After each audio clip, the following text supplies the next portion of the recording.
Pemirsa, Pengadilan Negeri Andolok, Kabupaten Konawe, Sulawesi Tenggara menggelar sidang lanjutan kasus guru honorer Supriyani yang dituduh melakukan penganiayaan terhadap muridnya yang merupakan anak polisi. Tim kuasa hukum Supriyani menghadirkan saksi ahli Susno Duaji melalui telekonferensi.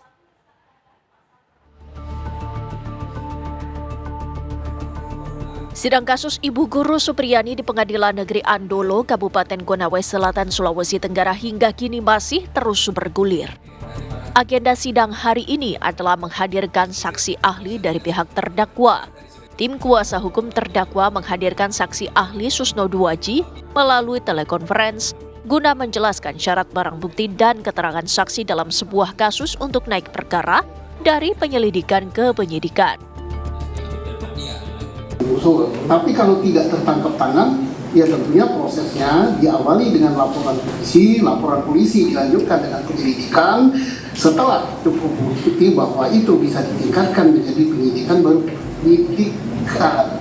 Jadi laporan polisi nomor sekian, dan ada benda itu benda bergerak apa tidak. Kalau bendanya tetap tidak bergerak, harus izin ke pengadilan dulu. Iya, sekali lagi keberatan ya. Jangan ngawur-ngawuran. Keterangan saksi ahli Susno Duaji di hadapan persidangan dihadirkan karena tim kuasa hukum beranggapan penyidikan dalam kasus ini telah melanggar prosedur.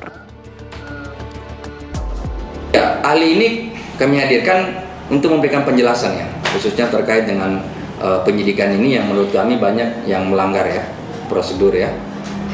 Sehingga Pak Susno kami harap, apalagi beliau adalah mantan Kabariskrem ya, penyidik senior, dia akan lebih mengupas atau memberikan pandangannya terkait dengan kejanggalan-kejanggalan dan kesalahan dari penyidikan.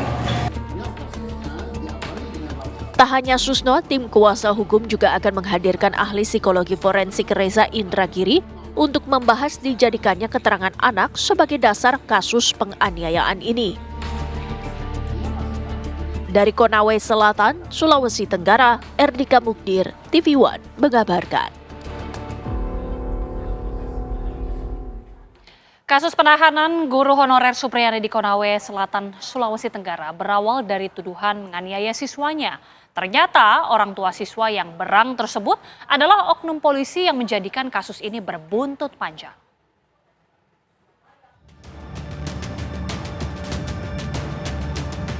Guru honorer dari SD Negeri 4 Baito, Konawe Selatan, Sulawesi Tenggara menjadi viral lantaran didakwa melakukan penganiayaan terhadap muridnya sendiri yang ternyata anak oknum polisi. Padahal Supriyani sudah bersikukuh tidak melakukan penganiayaan yang menyebabkan muridnya terluka pada 24 April 2024. Atas tuduhan tersebut, Supriyani dan kuasa hukumnya sempat merasa keberatan.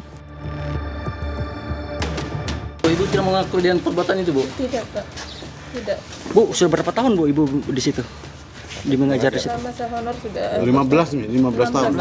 Masuk 16. Selama ini memang tidak ada begitu? Tidak ada masalah. Tidak pernah. Ibu memang tidak tahu kalau mau ditahan ya, Bu ya? Sudah berapa hari Ibu ditahan di sini, Bu? 1 minggu. Sudah 1 minggu ya, Bu? Kasus ini pun sudah dimediasi sebanyak 5 kali sebelum proses penyelidikan dilakukan, namun tidak juga tercapai. Kuasa hukum Supriyani, Andri Darmawan, juga menjelaskan ada kejanggalan dari hasil visum yang tak sesuai dengan luka korban. Perlu kami tegaskan bahwa dari awal Ibu Supriyani tidak pernah mengakui telah melakukan penganiayaan. Nah, kalau kita membaca dakwaan jaksa mengatakan bahwa Ibu Supriyani memukul anak tersebut dengan gagang sapu sebanyak 1 kali. Tapi yang menjadi tidak sinkron itu berdasarkan bukti foto luka anak tersebut, itu lukanya seperti melepuh atau bekas tergores seperti apa. Nah, lukanya luar biasa. Kalau misalnya kita mengatakan bahwa jaksa mengatakan itu cuma dipukul sapu 1 kali, kok lukanya bisa luar biasa seperti itu. Nah, itu menjadi pertanyaan karena waktu awalnya ibu korban ini sempat menelpon mengaku kepada gurunya bahwa awalnya anaknya ini mengaku jatuh di sawah. Nah, tapi kemudian katanya setelah didesak oleh bapaknya, anak ini membuat pengakuan bahwa dia dipukul oleh Ibu Supriyani. Kini Supriyani berharap agar majelis hakim mempertimbangkan bukti-bukti lain yang ada dalam kasus ini. Tim TV One mengabarkan.